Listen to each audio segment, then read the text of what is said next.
नंतर थेट विधानसभेत जाऊया. इथे नाना पटोले बोलतायत. अध्यक्ष महाराज गंभीर बाब आहे. शासकीय सदस्यांची विधेयके व ठराव समितीचे प्रतिवृत्त सादर करणे. अध्यक्ष महोदय, मी आपल्या अनुमतीने अशासकीय सदस्यांची विधेयक आणि ठराव समितीचे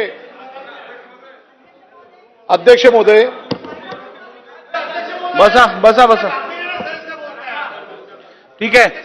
सन्मान्य ज्येष्ठ सदस्य नानाभाऊ पटोलेंनी इकडे आज जो मुद्दा उपस्थित केलेला आहे, या अधिवेशनात जेवढी निवेदनं करायचे निर्देश शासनाला दिले गेले आहेत, ती सर्व निवेदनं उद्या संध्याकाळी सभागृहाची बैठक संपण्यापूर्वी शासनाने करावी असे मी सक्त निर्देश परत शासनाला देत आहे.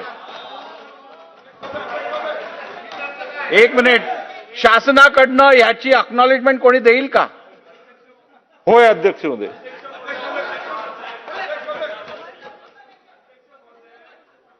नाशिकचं हनी ट्रॅपचं प्रकरण फार गंभीर आहे. राठोड कसं होय म्हणू शकतात त्याला? अध्यक्ष महोदय, माननीय उपमुख्यमंत्री महोदयांच्या सारख्या दर्जाच्या माणसाने सभागृहाला आणि महाराष्ट्राला आश्वस्त करावं.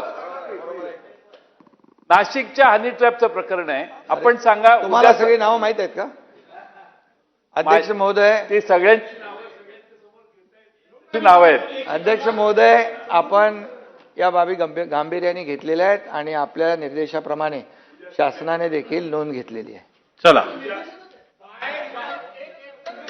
बस झालं, आता चला पुढे जाऊ. काय करता?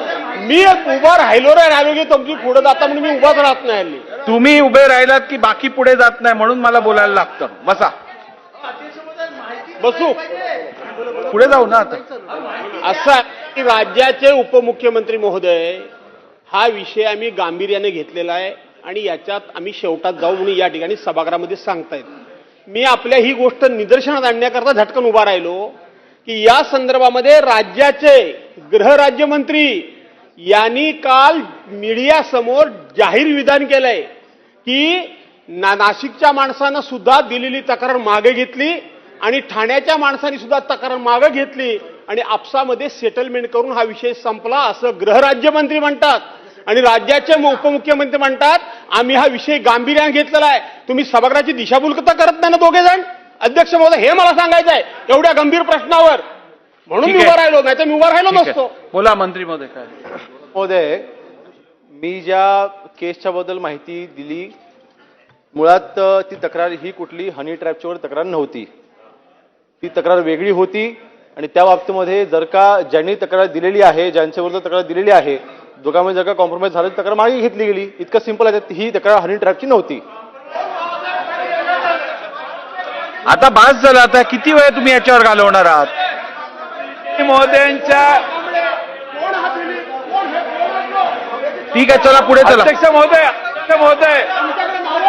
नरके साहेब बोला. अध्यक्ष महोदय, मी आपल्या अनुमतीने त्यांनी उत्तर दिलं नाही, स्पष्टीकरण दिलं. ठराव समितीचे तिसरे प्रतिवृत्त सादर करतो. शुक्रवार दिनांक 18 जुलै 2025 रोजीच्या दिवसाच्या कामकाजाच्या क्रमात दाखविण्यात येणाऱ्या अशासकीय ठरावांना व अशासकीय विधेयकांना द्यावयाचा वेळ ठरविण्याकरता समितीची बैठक झाली. अशासकीय कामकाजाची एकूण 2.5 तासाचा वेळ उपलब्ध आहे. त्यापैकी विधानसभेकडे पुनर्प्रस्तावाकरता असलेल्या 2 अशासकीय विधेयकांना 4 मिनिटे, तसेच विचारात असलेल्या 2 अशासकीय विधेयकांना 13 मिनिटे व उर्वरित 120 मिनिटांचा वेळ पुढील प्रमाणे अशासकीय सदस्यांना देण्यात यावा.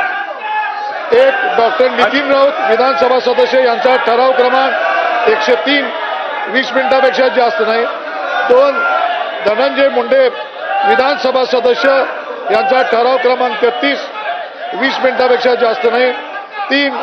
राजकुमार बडोले विधानसभा सदस्य यांचा ठराव क्रमांक 43 20 मिनिटांपेक्षा जास्त नाही.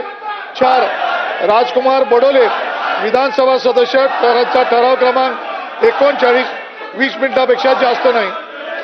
5. ॲडव्होकेट आरोप पराग आळवणी विधानसभा सदस्य यांचा ठराव क्रमांक 50 20 मिनिटांपेक्षा जास्त नाही. तुम्ही बसा, मी तुम्हाला लगेच संधी देतो. श्री प्रशांत ठाकूर यांचा ठराव क्रमांक 151 20 मिनिटांपेक्षा जास्त नाही.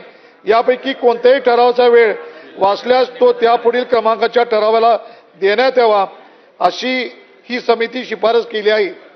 अशासकीय विधेयके आणि ठराव समितीच्या तिसरे प्रतिवृत्त सभागृहात सादर झाले.